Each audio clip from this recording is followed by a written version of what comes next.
Mr. Speaker, I also arise to support the statement.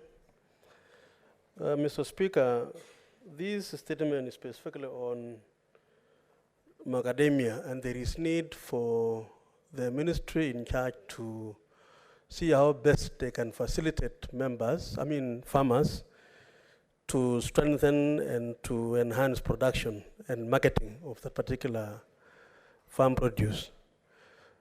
Mr. Speaker, this is an agricultural country. Our economy, Mr. Speaker, is really supported by agriculture. In areas, Mr. Speaker, like Rio Valley, we have the cotton being grown in those areas. And I think it is time, Mr. Speaker, as we focus on macadamia, it is also equally important for the committee to look at specific areas in this country where very specialized crops like cotton, which, Mr. Speaker, initially used to be a very a big commercial produce in Rio Valley. Today, it is in the minimum in terms of production.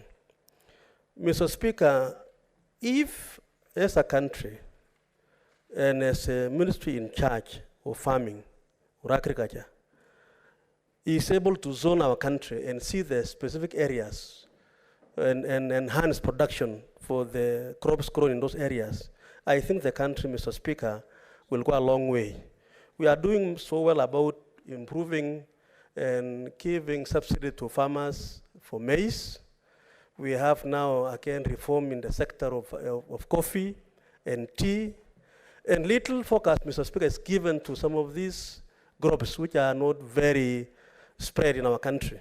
I think it is important for the committee in charge of this to also look at some of the areas and some of the farmings in areas like Rio Valley, as I've said, and focus on cotton, which is equally a very important product in our sector.